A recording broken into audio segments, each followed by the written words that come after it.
찬양합니다. 하늘의 문을 여사 우리 가운데 임재하시고 우리의 마음을 위로하여 주시는 주님이신 줄을 믿사오니 예배의 시작부터 예배가 마치는 그 순간까지, 예배가 마치고 우리가 각자의 위치로 돌아가는 그 순간까지, 그리고 그 이후에도 영원히 함께 하시며 우리의 삶을 인도하여 주시옵소서. 우리의 구주이신 예수님의 이름으로 기도드립니다. 아멘. 오늘 말씀은 마태복음 7장 6절의 말씀입니다. 마태복음 7장 6절의 말씀입니다.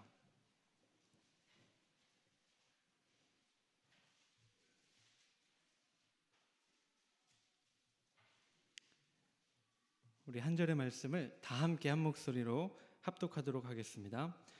거룩한 것을 개에게 주지 말며 너희 진주를 돼지 앞에 던지지 말라. 그들이 그것을 발로 밟고 돌이켜 너희를 찢어 상하게 할까 염려하라. 아멘. 오늘은 돼지 앞에 진주라는 제목으로 함께 말씀을 나누도록 하겠습니다. 하나님의 말씀과 관련해서 우리 성도님들께 가장 먼저 드리고 싶은 말씀은 이런 방법 저런 방법을 다 떠나서 일단은 열심히 읽는 것입니다. 많은 교회의 많은 성도들이 성경책을 많이 펴지 않고 성경 말씀을 깊이 탐독하지 않는 데에 크리스찬에게 있어서 가장 큰 문제가 거기에서부터 시작이 되는 게 아닌가 생각을 해봅니다. 거기에서 말씀을 우리가 사모하는 마음으로 우리가 스스로 깨어 찾아 읽기 시작한다면, 거기에서 한 걸음 더 나아간다면, 거기서 욕심을 조금 더 부려본다면 말씀을 읽는 가운데 스스로 흥미를 발견하고 하나님께서 나에게 직접적으로 주시는 그 음성을 듣는 훈련을 하는 것이 조금 더 욕심을 부려보는 것이라고 할 수 있을 것 같습니다.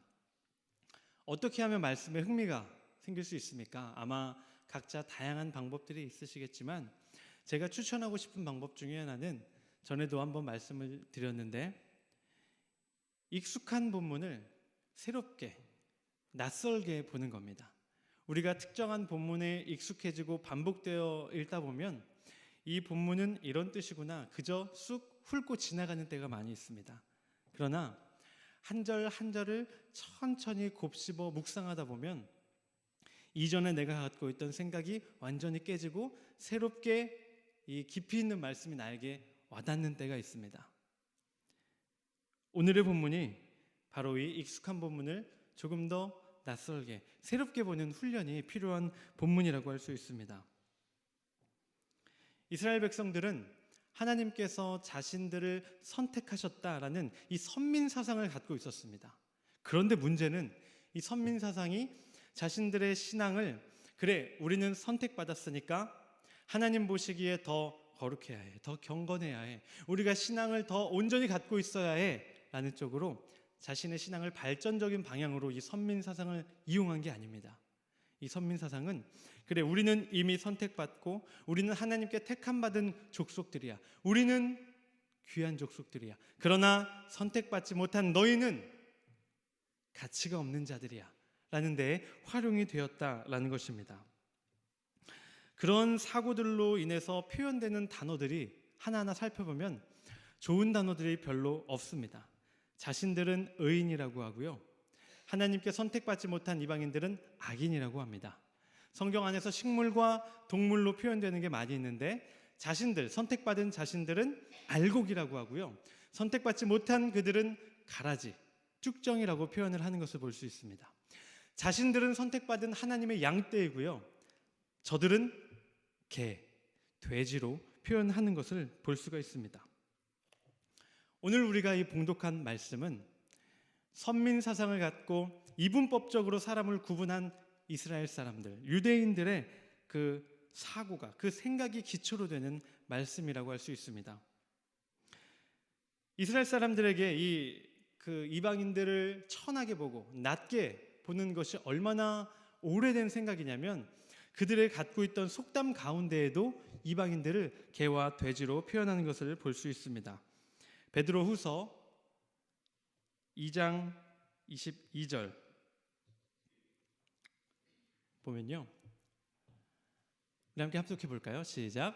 참된 속담에 이르기를 개가 그 토하였던 것에 돌아가고 돼지가 씻었다가 더러운 구덩이에 도로 누웠다 하는 말이 그들에게 응하였도다. 우리가 오늘 읽은 마태복음 7장 6절의 말씀에도 개와 돼지로 표현을 한 것을 볼 수 있고요, 오늘 본문에서도 개와 돼지로 표현한 것을 볼 수 있습니다. 왜 개와 왜 돼지로 표현을 하냐면, 개는 자기가 토를 하고 그 더러운 것을 떠나고 쳐다보지 않는 게 아니라 자신이 분명 토했음에도 불구하고 그것을 다시 먹는다는 겁니다. 죄를 반복해서 짓는다는 것을 그렇게 표현을 하는 것이죠.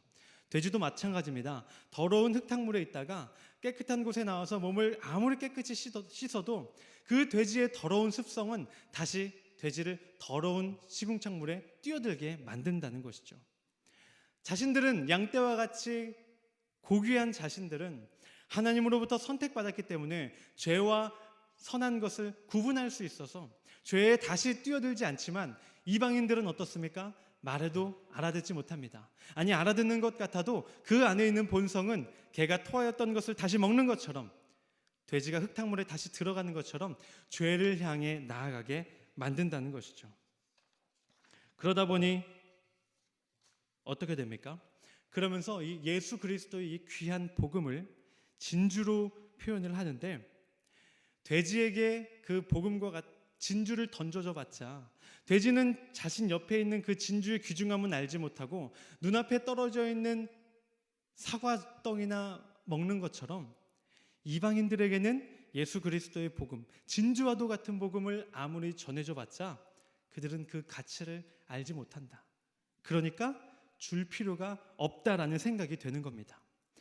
그들이 연약하고 그들이 부족하고 그들이 무지하지만 우리가 그들에게 예수 그리스도의 복음을 더욱 전하자가 아니라, 어차피 전해줘 봤자 그들에게는 돼지목의 진주밖에 안 된다, 줄 필요가 없다. 아니, 오히려 그것들이, 개와 돼지와 같은 이방인들이 그 복음과도 같은 진주를 해치고 오히려 우리에게 해를 가할지도 모른다라고 생각을 했습니다.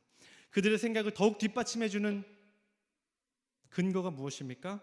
바로 그것이 예수님의 입에서 직접 나온 말씀이라는 겁니다. 예수님도 이방인들에게는 복음을 전하고 싶지 않았다라는 것이죠. 그러나 마태복음 7장 6절을 이렇게 바라보는 것은 수박 겉핥기식의 해석이라고 볼 수 있습니다. 그러한 해석에는 예수님의 뜻을 깊이 알고자 하는 노력이 조금도 들어가 있지 않다고 볼 수 있습니다.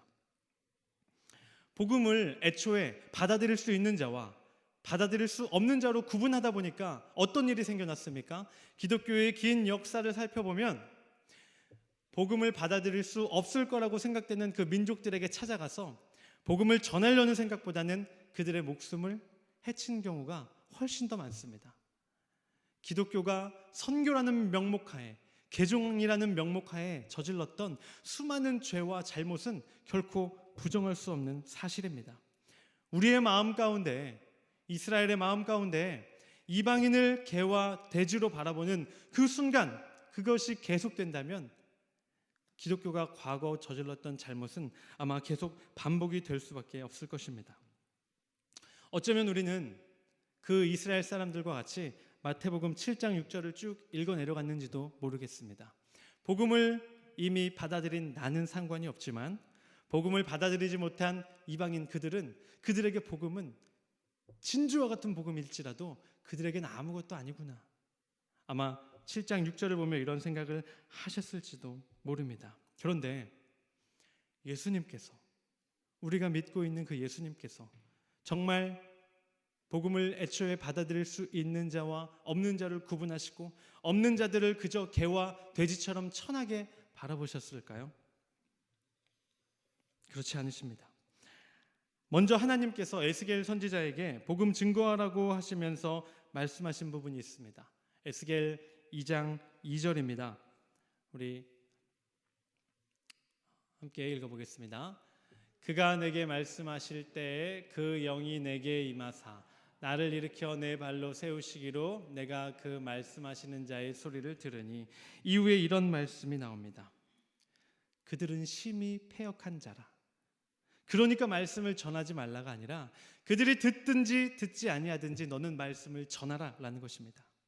패역한 족속이고 말씀을 받아들일 만한 준비도 가치도 없는 자들이지만 하나님의 말씀이 멈춰서는, 복음이 멈춰서는 안 된다는 것입니다. 복음은 그들에게 여전히 전해져야 합니다. 요나 선지자의 경우에도 똑같은 상황이죠. 니느웨 백성들이 어땠습니까? 너무도 패역한 족속들이었습니다. 요나 선지자는 선지자였음에도 불구하고 그들을 찾아가서 하나님의 복음의 메시지를 선포하고 싶지 않았습니다. 그들이 미워서, 그들은 부족한 자들이기 때문에 아마 들어도 고치지 아니할 거라는 생각이 저변에 깔려 있었을 겁니다.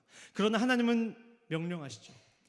반대 방향으로 도망가서 다시스로 도망한 요나를 다시 잡아서 물고기 뱃속에 삼켜졌다가 그가 니느웨에 토해져서 거기서 결국 하나님의 복음의 말씀을 선포하도록 만드십니다. 결코 듣지 아니할 것 같았던 패역한 족속들이지만 그들이 여전히 귀를 닫고 있지 않았습니다. 요나 선지자가 선포할 때 그들 모두가 마음을 돌이켜 하나님 앞에 회개하는 것을 볼 수가 있습니다. 하나님은 사람의 구분 없이, 유대인과 이방인의 구분 없이 모두가 복음을 받아들이기를 원하시는 분이라고 할 수 있습니다. 예수님도 마태복음 28장 19절에서 이렇게 말씀하십니다. 그러므로 너희는 가서 모든 민족을 제자로 삼아 아버지와 아들과 성령의 이름으로 세례를 베풀고. 민족을 구분하지 아니하셨습니다. 받아들일 수 있는 자들과 받지 못할 자들을 애초에 선을 긋지 않으셨다는 겁니다. 예수님 역시 모든 민족에게 제자들이 찾아가 복음을 전하고 세례를 베풀고 제자를 삼으라 말씀하시는 것을 볼 수가 있습니다. 그러나 제자들은, 그리고 이스라엘의 많은 사람들은 하나님의 이러한 뜻과 예수님의 이러한 메시지는 뒤로 한 채 오직 이 마태복음 7장 6절만 보고 말합니다. 이방인에겐 복음을 전해서는 안 된다. 우리에게 이 귀한 진주를 가치도 모르는 저들에게 어떻게 던져줄 수 있느냐? 결코 전하지 말라라는 것을 볼 수 있죠. 그러면 우리가 이 마태복음 7장 6절을 어떻게 바라봐야 할까요? 오늘의 본문은 산상수훈에서 나오는 본문입니다. 마태복음 5, 6, 7장을 예수님께서 산 위에서 제자들에게 선포하신 산상수훈이라고 하는데 그 큰 카테고리들을 보면 이렇습니다. 노하지 말라, 간음하지 말라, 맹세하지 말라, 원수를 사랑하라, 은밀히 구제하고 은밀히 기도하라, 외식으로 금식하지 말라, 보물을 하늘에 쌓아라, 비판하지 말라, 구하고 찾고 두드리라. 이러한 카테고리로 볼 수 있는데 이 모든 말씀에 특징이 있습니다. 다른 사람을 보고 판단하는 잣대로 사용하는 말씀이 아니라 바로 나의 신앙을 돌이켜 보게 만드는 말씀이라는 겁니다. 위의 모든 말씀은, 제가 말한 모든 카테고리의 그 제목들은 다른 사람을 볼 때 우리가 어떠한 시각으로 바라봐야 하는지에 대한 말씀이 아니라 내가 하나님 앞에 온전히 서기 위해서는 어떻게 생각하고 어떻게 살아야 하며 어떻게 하나님의 말씀을 받들어야 하는지에 대한 말씀이라는 겁니다. 그렇다면 동일하게 오늘 7장 6절의 말씀도 다른 사람을 보고 판단하고 정죄하는 본문이 아니라 바로 나를 향한 말씀으로 바라볼 수 있습니다. 그렇게 바라본다면 오늘 7장 6절의 말씀은 이렇게 받아들여질 수 있습니다. 거룩한 것, 진주보다도 귀한 복음이 항상 우리에게 있습니다. 근데 우리가 그 가치를 깨닫지 못하고 그것의 중요함을 바라보지 못한다면, 우리 옆에 바로 있는 복음은 바라보지 못하고 우리 눈앞에 펼쳐진 세상의 것들만 쫓고 있다면 진주의 가치를 알지 못하는 개와 돼지는 다른 누구가 아니라 바로 너일 수 있다, 바로 우리일 수 있다라는 말씀으로 볼 수 있다는 것이죠. 평일에 사역을 마치고 이제 집에 들어가면 요즘 제가 집 가정 안에서 주가가 상당히 올랐습니다. 원래 채린이가 무조건 엄마만을 찾았는데 요즘은 제가 집에 들어가면 형겸이랑 채린이가 이렇게 물어봅니다. 아빠 이제 안 가? 이제 교회 안 가냐고 물어보는 거예요. 이제 뭐 수요 예배 때는 잠깐 옷 갈아입으러 딱 가면 안 가냐고 물어보면 아빠 이제 옷 갈아입고 설교하러 가야지 하면 막 아쉬워요. 근데 화요일 목요일은 일찍 퇴근을 하니까 끝나고 딱 들어가면 아빠 이제 안 가? 할 때 아빠 이제 안 가? 하면은 둘이 막 환호성을 지르면서 양쪽에 막 매달립니다. 싫지가 않더라고요. 근데 이제 집안일이 많다 보면 이제 제가 아내를 도와서 계속 이런저런 일을 해야 되잖아요. 신세대 가정적인 남편이니까. 그래서 해야 돼서 잠깐 기다려 얘들아 아빠 이거 좀 하고 하면은 채린이가 책을 하나 딱 들고 와서 저를 붙잡고 앉힙니다. 그리고 제 무릎 위에 딱 앉으면서 책 읽어줘 그래요. 아내의 눈초리가 딱 보이거든요. 정리를 해야 되는 걸 저는 압니다. 본능적으로. 그럼 이제 채린이를 번쩍 들어서 옆에다 놓고 아빠 이거 정리만 할게. 그러면 다시금 바로 제자리에 또 앉아요. 책을 읽어달라고. 근데 그러다가 그게 바로 지난주였습니다. 이 말씀을 준비하던 중이었거든요. 채린이가 몇 살까지 아빠에게 책을 읽어달라고 할까? 채린이가 몇 살까지 아빠 무릎에서 책을 읽으려고 할까라는 생각이 번쩍 드는 거예요. 하나님이 진주와도 같은 순간을 나에게 허락해 주셨는데 내가 다른 것을 우선하다가 이 진주와도 같은 시간들을 너무 사소하게 여기고 그냥 넘겨버리고 그렇게 흘려보내고 있는 게 아닌가라는 생각이 번쩍 드는 거예요. 그래서 아내에게 말했습니다. 여보 내가 책 읽어주고 분명히 할게. 반드시 할게. 얘기하고 아내가 또 마음이 너그럽기 때문에 허락을 해줬습니다. 그래서 책을 반복해서 몇 번이나 읽어달라는 걸 계속 읽어줬어요. 조금도 지루하지 않고 조금도 귀찮지가 않더라고요. 마음을 그렇게 먹으니까. 저는 나름 좋은 아빠라는 생각을 갖고 있었습니다. 그래서 TV에서 아이들을 막 이렇게 잘못 대하는 부모를 보면 아유 애가 귀한 줄 모르고 저러는구나 라고 생각을 했는데 이게 그들만을 바라볼 게 아니라 저의 모습을 돌아봐야겠더라고요. 형겸이와 채린이가 피곤하고 막 쉬고 싶을 때 놀아달라고 하는 게 귀찮을 때가 있었던 것이 사실입니다. 그런데 제가 한번 여쭤보겠습니다. 박연옥 권사님 깜짝 놀라셨네요. 영재 혹시 지금도 무릎 위에서 책 읽나요? 안 읽나요? 30 가까이 되니까 안 읽나 보네요. 그래도 한 20살까지는 읽지 않나요? 명훈이 읽지 않았나요? 권사님? 아닌가요? 몇 년 안 된다는 거죠. 지금 이 순간이 얼마나 귀한지를 하나님께서 나에게 허락하신 이 진주와도 같은 시간이 얼마나 소중한지를 깨달아야겠다는 생각이 들었습니다. 우리가 은재교회 가운데서 이렇게 함께할 수 있는 매 순간순간도 저는 진주와도 같은 시간이구나 생각이 들었습니다. 우리 성도분들의 건강한 얼굴을 웃으시는 얼굴을 볼 수 있는 것도 진주와도 같은 순간이구나. 그러나 무엇보다도 우리 삶 가운데 보석과도 같이 진주와도 같이 주시는 것은 바로 예수님의 복음인 줄 믿습니다. 어떠십니까? 그 복음이 우리 성도님들의 삶 가운데 예수 그리스도의 그 복음이 여전히 살아있는 생생한 복음입니까? 아니면 삶이 너무 바빠서 삶이 너무 고단해서 우선순위를 한참 미뤄둬도 되는 것입니까? 이미 진주와도 같은 복음은 우리에게 던져졌는데 우리 목에 걸려있는데 우리는 그것을 바라보려 하지 않고 그것을 귀하게 여기지 못하고 여전히 세상적인 것에 우리의 마음과 우리의 뜻과 우리의 가치를 두고 산다면 오늘 마태복음 7장 6절에 나온 그 진주의 가치를 모르는 그 미천한 짐승은 어쩌면 우리의 모습과 크게 다를 바가 없는지도 모릅니다. 마태복음 13장 45절부터 46절을 우리가 함께 읽어보도록 하겠습니다. 마태복음 13장 45절 46절입니다. 시작. 또 천국은